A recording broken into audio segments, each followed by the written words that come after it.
Welcome back, Lightning Within 5 listeners. I'm your host, Jennifer Jensen, alongside Vanessa Armenta.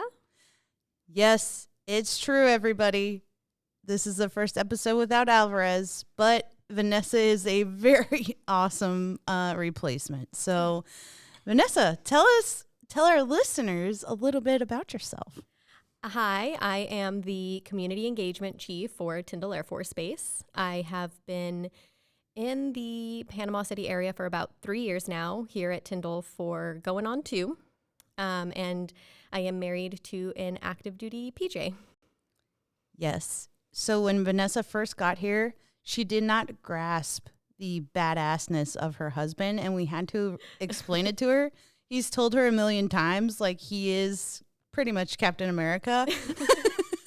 He's always been cool to me. I just never realized how cool his job was. Yeah. But he's over at the Navy base as an instructor right now, a dive instructor, correct? Yes. Yeah. So that's also pretty cool, because who can say they do that? Yeah, no, that is a pretty fun part of his job, and I know he really enjoys it. I think more than anything, he really enjoys working in an instructor capacity. Mm-hmm. It's really cool to see him come home and talk about like interactions that he's had with students and how excited he gets when they're struggling with something that they finally get a grasp on. So he's enjoying the experience for sure. We're going to have to get him over here. You do realize that, right? Maybe kicking and screaming. He might be a little reluctant if I stick a camera in his face, but He'll be fine. I'm sure he can get somebody else to come with him. Then the burden's taken off. yeah. That's what I've found so far. Like, as long as there's 2 guests, people feel less stressed. And I don't know why they would feel stressed anyway. I don't feel like I make it a tense situation. Like, we're just having a conversation. Definitely a different experience than sitting at my desk all day. But no, not intense. You don't make. But it's just like, I hate this. Okay. And are you going to talk about your children? Yes, I have 3 children. They are covered in fur and all have 4 legs because they are dogs. And tell us their names. I have Moo, who is my oldest, Rudy and Winnie.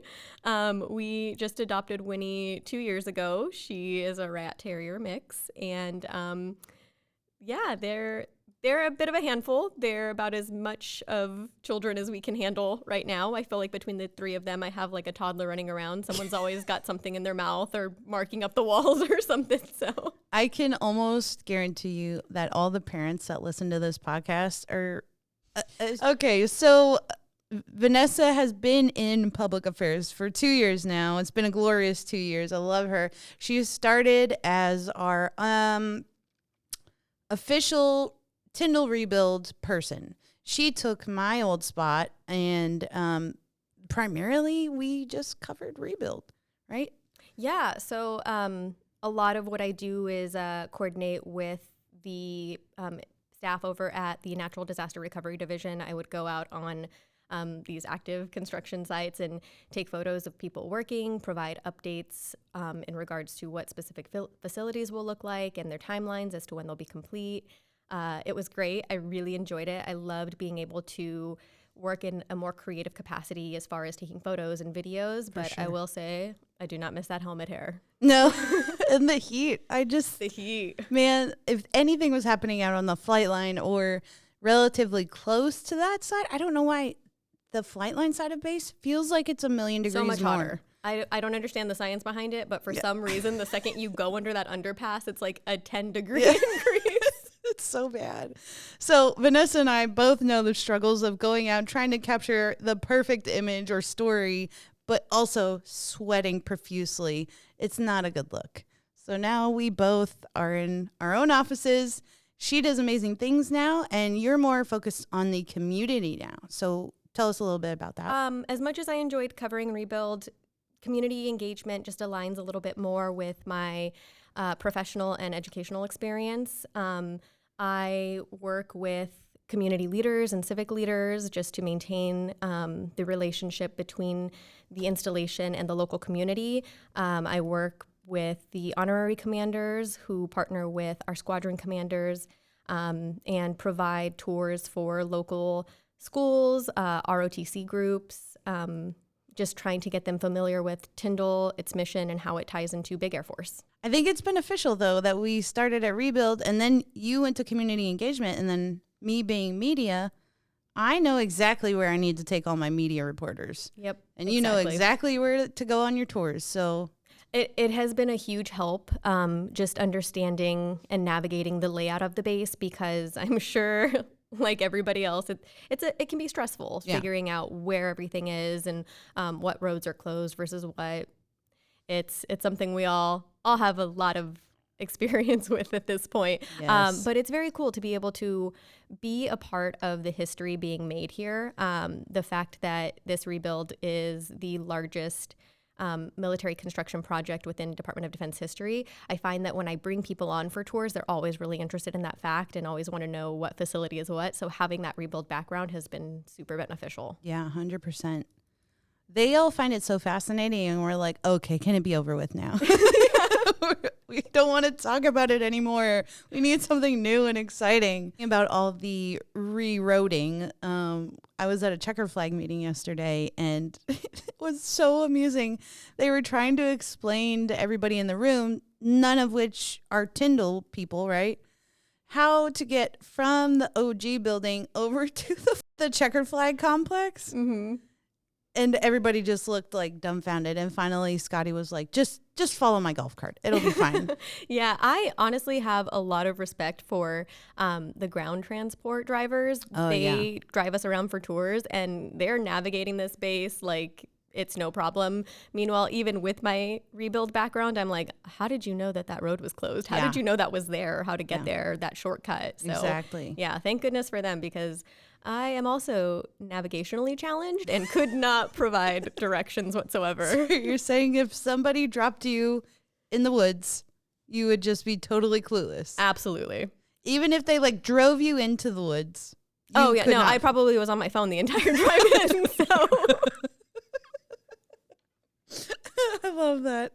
I love that you own it. It's so good. It is late in the month. I'm so sorry, everybody, but losing Alvarez and trying to maintain my job at the same time is kind of crazy. So, how was your Valentine's Day? We're just going to backtrack. Let's talk about how was your Valentine's Day?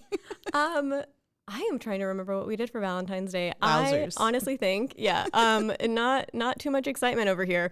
I think Valentine's Day was on a Friday this year, which we were really looking forward to initially. And then by the end of the week, both got home and we're just like, tomorrow?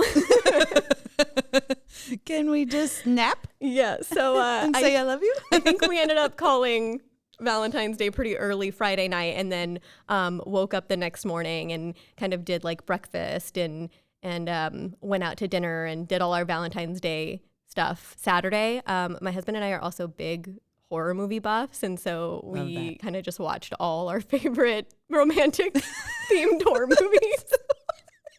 I know that sounds like an oxymoron, but they're out there. They're out there. I love horror movies too. Just going out to eat and watching horror movies, that sounds like a perfect day. Yeah, it was really relaxing. Yeah.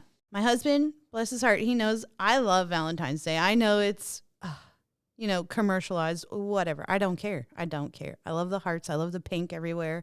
But he knows how much I love Valentine's Day. So he always, flowers, chocolates. Oh, I love that. Actual Valentine's Day, though, I was in Alabama for a volleyball tournament. Yay. So much romance. I know. I can't talk. I was asleep. Yeah. But I love my kids, and I love watching my daughter play volleyball. I never thought I would get so into it, but I'm the parent on the sideline. I'm not like losing my mind, but I am saying things under my breath I probably shouldn't be out loud. And there's other parents right there with me, but then the judgy parents are like, oh my God, I can't believe you're acting like that. Just proud of your kid. Yeah, I'm passionate. Exactly. Like when she's doing great, I am the loudest cheering her on, You're her biggest supporter. We're going to just get you some pom-poms and like put you on the sideline. Yeah. Believe it or not, Vanessa, Alvarez and I get fan mail. Oh, that's so exciting. We talked about it last time. Our inbox is not full from it. You know what I mean? It's like a here and there. Somebody will message me on Teams or someone will shoot me an email quick. So I figured the last one we got was the day after we posted the Alvarez episode. And I know this person. I didn't put all of what was in the email. I'm not going to read all of it to you because they were very upset that Alvarez was leaving. As we all were. Look, it was a big loss for our office. Trust me. Yeah, it was. It was. Now this whole podcast is the Jen production. I'll just say that. Like, I'm hosting, I'm executive producing, I'm audio control. Like, it's crazy. She's doing it all. Yeah. Okay, so I'm just going to read the appropriate context of the email. Dear Lightning Within 5, I love this podcast.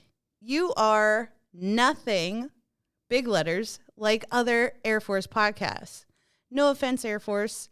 Life is too short to listen to dry, boring people. Take notes from the Lightning crew. So now, not only are we getting fan mail, they're just delegating themselves as the Lightning crew. You have a name for your fans now. I know. I love that. I kind of feel like Lady Gaga and her little monsters or something. I love it. I'm making t-shirts. Yes, merch soon to come. Okay, and it continues. The fact that you aren't just interviewing the top tier of Tyndall is fantastic. And your sense of humor, ... unmatched. Thank you. I try really hard. She's like this all the time, too. Like, yeah. This is what we get treated to on a daily basis in our office. You can always hear Jen laughing from her office. And then it continues. I have 2 questions. Number 1, can you do 2 episodes a month or even weekly? Shoot me now. I can't imagine. Oh, my goodness. I know. So everybody that watches or just listens to other podcasts, let's just use for an example, Joe Rogan, okay? That man has an entire production team. So he has somebody on the video cameras, he's got an audio person, and he's got a producer listening in the sound booth. All that man does is walk in, sit down, talk, and leave. Jen is now lugging in a Pelican cases, huge Pelican cases of equipment. Lugging in 4 mics, a soundboard, video cameras, and laptops by herself, okay? And I'm doing the entire show. I love you so much for wanting more, and I sincerely hear you. I just cannot. Maybe in the summer when we get more personnel in public affairs, that is an attainable goal. But until then, I'm so sorry. You get 1 a month. Second question from the fan mail. When is the next air show? And can you live broadcast? I'd listen to that in a heartbeat. So next air show, not entirely sure. Not happening in 2025. I can safely say that. As for me, live broadcasting, I would be interested, but I would hope that y'all don't think I know what I'm talking about when I'm looking at airplanes. They all make fun of me because the last jet we had was the Raptor, the F-22. I, honest to God, can't tell a difference between, unless I'm like up close, like if I'm looking at them from the back or like a profile, I can't tell the difference between that and a 35. The only jets that I can recognize off the top of my head, and it's because I was stationed at Dias and I was the little airman going out and shooting them all the time, was the B-1 because it's a very distinct jet. It doesn't really look like anything else. And the C-130. Those are the only ones. Don't ask me a single thing about a fighter jet. I can recognize the QF-16 because it has the orange tail. And it's the ones that we don't really use. So.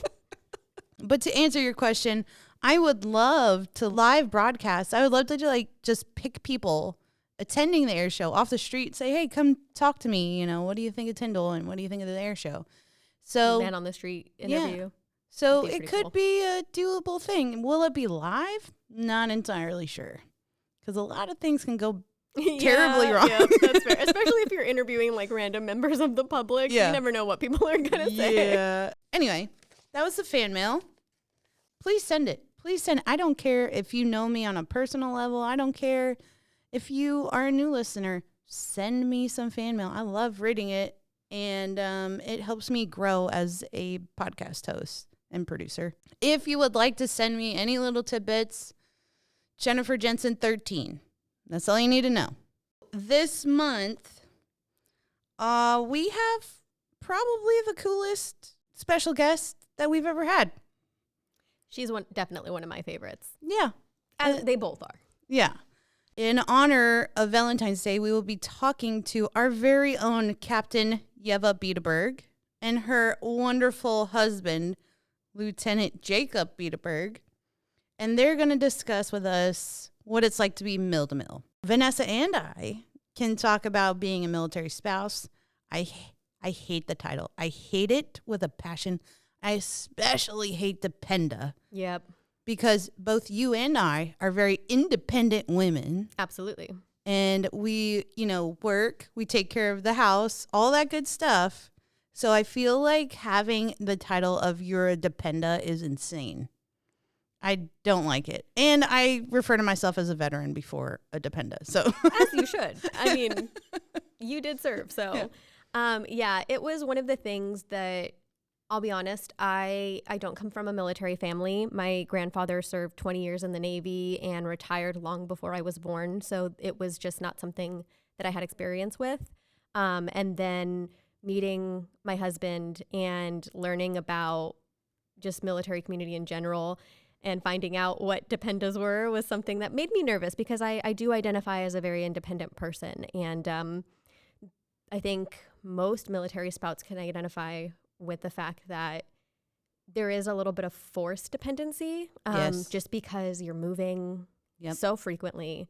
Sometimes the place that you're living has a job within your field for you. Sometimes it doesn't. Yeah. And so there is a lot of trust that you have to put in your active duty partner to say, yeah, right now, I can't go out and make my own money, or right. I can't go out and pursue career opportunities because those just don't exist for me here. But trying to do what you can. I think what has really worked for me is finding community where you can, whether that is, family who can come and stay with you, or friends or other military spouses, other parents at your school, but also getting involved in local community, which is why I really love being in community engagement. I sit on a couple of nonprofit boards as well within the local community. So just really immersing myself in what the area has to offer has been very rewarding, yes. But also a very, very welcome distraction because they travel a lot. Your spouse is gone sometimes, and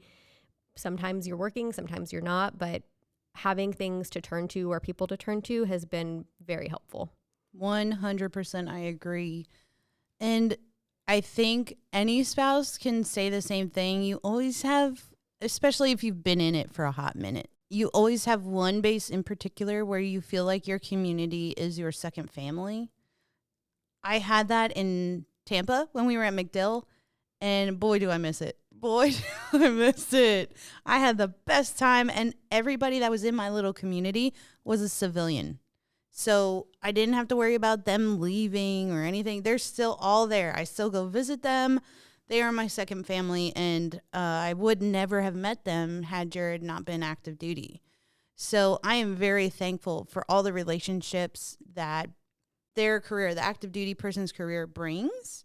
I think that's so beneficial because you meet people from all over the world, all different backgrounds. People that you might not have otherwise had the opportunity to interact with or experience. Exactly. And okay, just for instance, and this is not to play down people that, grow up, stay in their hometown and really just don't leave, but I can't imagine doing that. Like just growing up with the same exact people and living your whole life with all those people. That seems so mundane and awful to me. I don't want to ever do that.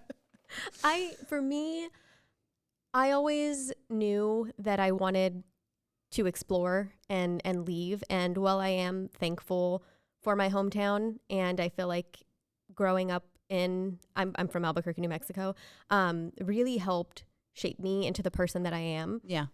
But I always had this itch to go out and explore and see what else was out there. And that's one of the things that I do appreciate about being a military spouse.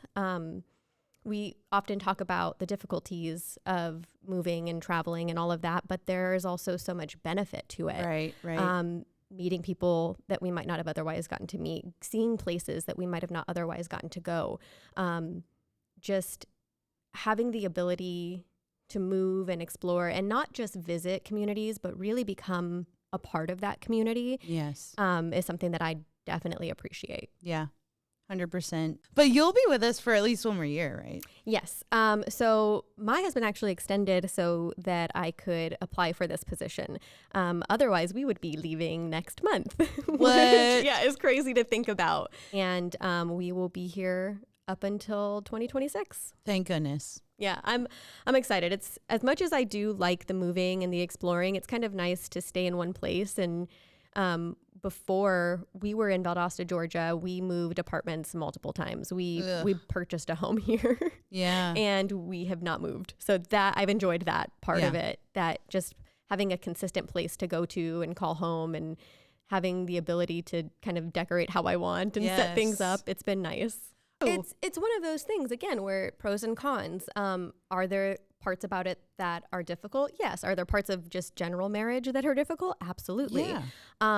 But I think you really need to just find what works for you and your family. There's not like a one size fits all. This is the easiest way to be a military spouse. What works for me is not going to work for Jen. What works for Jen is not going to work for somebody else. It's just trial and error, especially initially. There were activities that I would try to get involved in when we moved to Valdosta, and I think I went to a yoga class, a free community yoga class, and I failed to realize that the yoga class was for elderly individuals, and I spent 10 minutes learning how to fall effectively so as to not break my wrist. Stop it. No, you never told me that.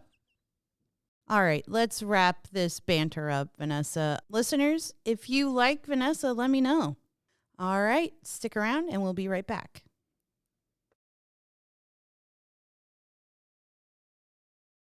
Welcome back, Lightning Within 5 listeners. And I'm here with my new co-host and our very, very special guest, probably my favorite person on the entire installation, our very own public affairs officer, Captain Ieva Bytauberg, and her almost as amazing husband, Lieutenant Jacob Bytauberg. Welcome to the podcast. Hello. Hi, thanks. So happy to be here. How weird is it for you to be on the podcast? It is so strange. And I want to say sorry to all the people that I have made do this, whether it's podcasts or interviews. So to all those people, I appreciate you and thank you for your sacrifices. Thank you for your thanks and your recognition. It's different being on the other side of it, It's isn't so it? different. It's not fun. Okay, so Ieva, you tell us a little bit about what does a PAO do? Like, they've heard what Vanessa and I do. They've heard what Alvarez does. So you explain to them what you do.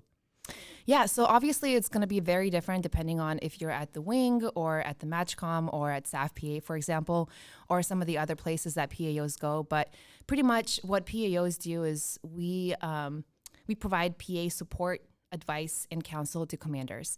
So at the wing level, that looks like making sure that all the content that the shop produces is aligned with the commander's priorities and executing the wing's mission, right? So making sure that what the base does, what the mission is reflected in the products that come out. And I know that you guys talked about like what PA does, and I think most people think that it's content creation, so like social media or the website, but we also have a media operations section, which also aligns with those commanders' priorities, as well as community engagement. So making sure that the community that our airmen live and work in understand what the base does, why it's important, and why we're here. So that's pretty much what we do at the wing level. It's very different and dynamic day to day. If it's a boring day, it's a good day for us at Wing PA. But it's a lot of work. It's a lot of fun. But I'm ready and excited to do something else in the next couple months here. And you already know what you're about to do, right? Yes. So I'll be going to Hill Air Force Base in Utah, and I'll be the director of operations at the 2nd Audiovisual Squadron. So that is a production squadron mainly. So I'll be the DO over there. So doing very different things than I'm doing here at the wing. So I'm really excited, but also a little nervous since I've never done that before. But I'm looking forward to the opportunity to grow and to lead and just to do something different. But you're also sad you're leaving me and Vanessa, correct? I am extremely sad to be leaving an awesome team. No, seriously, like you guys are the highlight of any workday. It's the reason why I come to work. Oh, samesies. All right, Jake, go on. Tell them what you do. Okay, great. Well, I'm an air battle manager. I'm an instructor at the 337th Air Control Squadron. I actually started there. That was my first duty station. I started training there, and then after my training, I actually ended up sticking around and becoming an instructor, so student turned instructor cadre. And so what I'm doing is training air battle managers to be pushed out to the combat air force. Generally, it's that. So what does an air battle manager do? Like, I don't think anybody really comprehends what the heck is going on over there. And you guys call it the doghouse, correct? Yeah, it is the doghouse. Yeah. So tell us what essentially their duties are. Just like generic. Imagine you're talking to a 5th grader. There's a lot, but the name is a great starting point. Air battle manager, we manage air battles. That management comes from our ability to provide C2, which is command and control, through our robust communication systems and radar capabilities to see what's in the air and keep everyone in communication with one another. Some people compare it to air traffic control. So for your 5th grader, kind of like air traffic control, but talking to aircraft is really all that we have in common with them. We're more tactical in nature and work hand in hand with pilots throughout mission planning, as well as the air-to-air and sometimes air-to-surface engagements. And for the mission planning aspect, if you look at any mission as a jumbled mess of puzzle pieces, what we do is we bring those puzzle pieces together through our broad knowledge about military aircraft, weapons, systems, and tactics, which gives us a critical role in mission planning in order to achieve the desired effects that have been pushed down from leadership. In another way to look at it, we assist in defensive, offensive, and even humanitarian missions in another sense. And if there's a need for an air picture or communications abilities, we're usually involved. Interesting.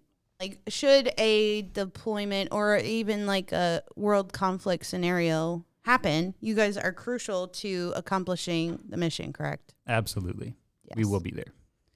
And to clarify, they don't technically belong to Tyndall, like the 325th Fighter Wing. They are their own entity. What wing do you guys belong to? It's under the 33rd Fighter Wing. There you go. So they are one of the many, many tenant units that are stationed at Tyndall. They just don't belong to the host, who is the 325th.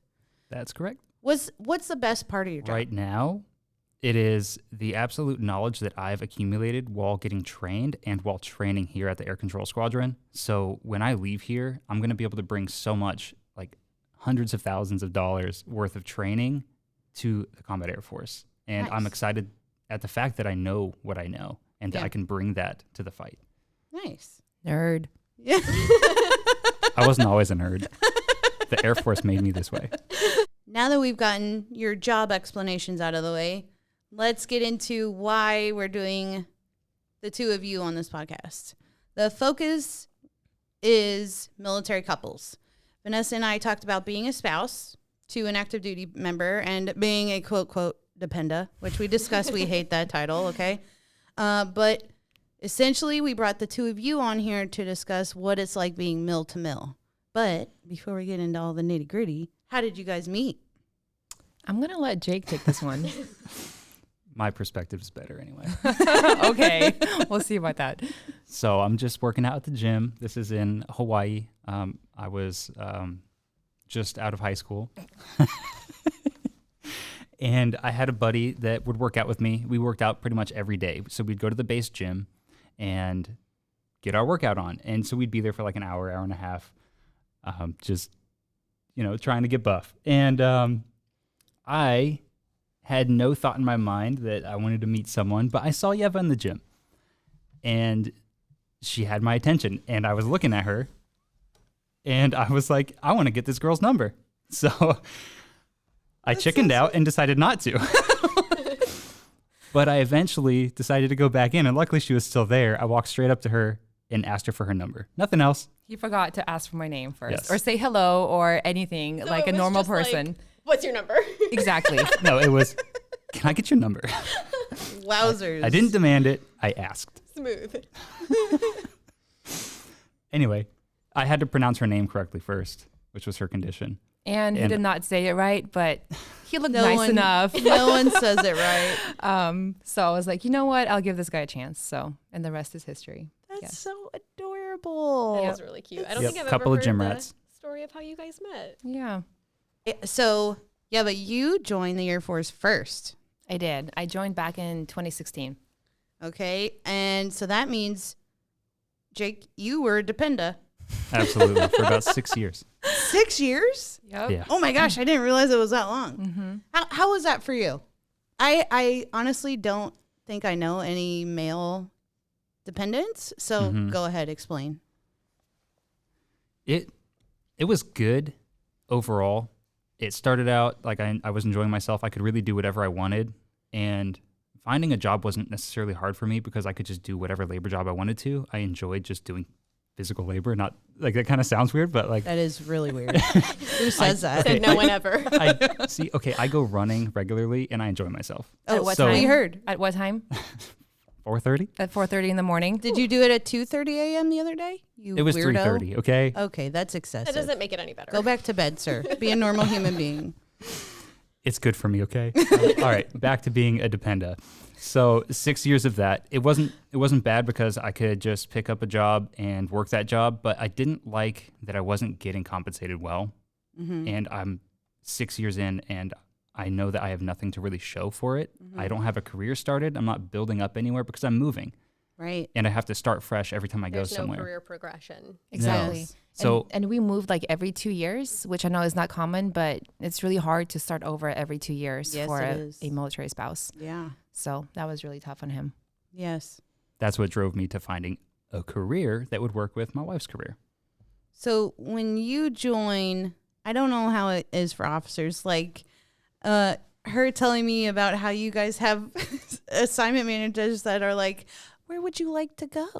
Oh, I would be glad to help you. Whereas we have enlisted members having assignment managers and they're like, yeah, here, you're going to Ellsworth. You know, like you don't really communicate with your assignment manager when you're enlisted, but there's so many different things between officers and enlisted people that are different. So like when you joined, how do you pick what job you want to go into? It depends. If you're going the officer route, you have a bunch of different jobs that you can pick from. Like, these are my preferences, and you'll just get put somewhere. Sometimes you'll get what you want, sometimes you won't. If you go rated, there's a smaller pool of options for you, and what you get is also largely based on how you test in certain areas on the AFLQT, Gotcha. as well as the TBAS. So those in combination, when it comes to the rated section, can kind of drive where you're going. So you can have an idea of where you're going, but it's still not guaranteed. So out of training, at least, that is for ROTC specific, that's where I went through, you have a better idea. So going rated, I had a good idea of where I was going based on my test scores. Gotcha. Did you do really good or really bad? I did relatively well. He actually did really good for the pilot portion, but he could not be a pilot because of a medical issue. So that's what made him really competitive for RPA, which is the... Remotely piloted aircraft. Yes, thank you. And so I was really worried that he would get that, and that would just have limited where we can go together. Yeah. But he got ABM instead, which is just as limiting as I found out, but a little bit maybe more open as far as base choices. Yeah. So, Have you had any assignments where you guys have been separated at this point, or? so this is actually, so Jay commissioned in 2022. Yeah, so Correct. this is my first assignment, and we were separated while I was at training. So she was still going through her AFIT program, and I commissioned, and I was getting sent for training for my first duty station, essentially. And so I had to come down here to Florida while she was still up in Maryland. And so we had that time of separation until she was able to finish her assignment and then come down with me, or go wherever else, because at that point we didn't know what was coming next. Gotcha. And you got here early. There was a point in time where we had 2 captains, and it was glorious. We had like 4 officers It in the was office, which amazing. is crazy. No, but the assignments team is really amazing. Like you mentioned, they really work with everyone to make sure that you go to a base that's good for your career, but also works for your family. So I'm really, really grateful to have an amazing assignments officer who like talks to me, asks me questions, and gets me to a place that is good for me. And I know it's not always the case for everyone. So we have been really, really lucky to have amazing people who have our back. But I mean, it also, there's some sacrifices too. So like being apart for 6 months, that was not easy. It was only 6 months, but it was still hard, especially when you have a family and you have kids that don't understand why daddy's not home for dinner. But so far it's been good. The Air Force really works hard to make sure that dual military couples get stationed together. It actually takes a lot of signatures and approvals to separate a military family. So that's really good. So what do you think being a mill-to-mill couple is the toughest part of being mill-to-mill? To say the toughest part makes it kind of difficult, just especially for me, and I guess both of us, because I've only been in the active duty Air Force for coming up on 3 years now. Mm-hmm. So it's a little bit limited. I will say the first thing that comes to mind is dealing with PCSs and training. Initially, right off the bat, we had to get pulled apart. No choice. Like, I can't just ask my wife to leave her job and move with me. She has to continue doing her job. She has her own commitment to make. Yes. So that was like the biggest challenge up front. And even still looking forward, there's the anticipation that we may still have to get separated because I have to go through other trainings that can't be at our next duty station. Yeah. So really it is having to be pulled apart and not having a way to not do that. Like, we have to do it. Yeah. We don't have a choice to not be to not be apart. Total sense. And then on, talking about the separation point of it, so if one of you deploys, then the other one, hopefully their commander understands that, hey, my spouse is active duty, like, I have to step in and be the single parent now. I hope you understand. Like, you guys haven't gone through that yet, right? No, we haven't. Yeah. But with the new African cycle, I mean, I'm not sure how that's going to work for dual military couples. So if you happen to be in the same cycle together, you could potentially get deployed together, which wouldn't be easy. But I think that's where having a good support system really comes in. And so if you're lucky enough to be stationed near family or have family that come and help out, that's really helpful. Or if you have friends, things like that. But that would be really, really tough if both of us had to get deployed at the same time and then we have no one to care for our kids. I think that is the worst part of military life in general, is the long durations of time of absence. Yes. Yep. Yeah, for my spouse and I, the first 12 years of our marriage, we were separated 8. So it was a very interesting experience. It was my first introduction to being married to someone in the military. But you learn how to navigate through that separation. You learn what works for you. It's not enjoyable. My preference is to always have my spouse home, but there are some perks. When he goes on those shorter TDYs, the first thing I do is turn that thermostat all the way up, or sleep in the middle of the bed. So you got to find the silver lining to things. That's something that I try to do that kind of helps make the separation a little more bearable. It's never enjoyable, but bearable. Right. And like, it's not for a long time, right? So even if it's a deployment for a year or 6 months, that there is a light at the end of the tunnel. You know that you will get through it. You'll come out of it stronger, hopefully. And yeah. What do you think is the best part of being mill-to-mill? I think for me, the best part is probably having a spouse that really understands what the job means, why it's important, and why I may need to be gone, whether it's TDY or deployments or have a super late day at the office or go in on a Saturday. I think that makes it a little bit easier. I don't have to justify what I do, and I don't need him to, well, I guess you already understand why I do what I do and why it's important. That's a good one. I will just add that the stability that I feel knowing that we both have guaranteed careers, I mean, as guaranteed as things can get, I feel like.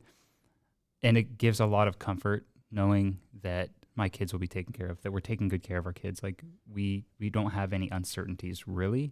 Of course, we just talked about PCSs, those kind of uncertainties. But as long as we go with the flow, I mean, there's nothing that's going to really harm our family. Yeah, I think that's just like the benefit of serving on active duty is, yes, there are some things that you give up, like moving often and not being close to your family, but there's a lot of positives. Like you have a stable income, you have a lot of benefits, educational, health, things like that. Like I'm able to pass down my GI Bill to my son. So I know that if he wants to go to college, like that will be taken care of. He won't have to struggle like I did, having to work 3 jobs while also doing ROTC and going to school. So that is really comforting to know that they have a future set up for them if they want to take it. Yeah. Another thing to keep in mind is the fact that we both do have these careers that we can take to till 20 or beyond if we want to. If one of us gets into a situation where we need to leave the Air Force, we're not left with nothing. Right. We still have a stable career, so we have that flexibility so we can support each other. So it goes back to what Ieva was saying about being able to understand what each other are going through, and we can also support each other. So if we have any extreme needs that we need to support, we're there for each other. Oh, you guys are so adorable. I can't even. This might be on the less significant side of things, but I was trying to do some research on like what mill-to-mill couples deal with. And one of the things that I came across was a lot of people on social media being like, well, it's easier to do laundry because I know where all the hidden pockets are in their uniform and I'm not washing their pens. You just have to be careful that you don't put on the wrong jacket when you leave the house. Yes, that has happened before. The other day, I put on Jake's OCP jacket, and he's like, wait, that looks off. That's not my patch. I'm like, I'm so glad I did not Jake come up puts to work. on like the very fitted female top. They're like, Jake, you look snatched today. And you also I'm sure I looked promoted. it. So Since you've been in this for a while, I'll probably ask this to Ieva. What's one thing that you wish would be different in mill-to-mill world? I don't know if I can point out anything that I wish was different, but what I wish that every mill-to-mill couple experienced was really supportive leadership, because that is something that I've always had, and I don't take that for granted because I know that not everyone has that experience, but having leaders that are there for you to advocate for you, they care about you and how you're doing, really makes a difference. It's the difference between staying in and getting out to me. So having really supportive leadership is so important.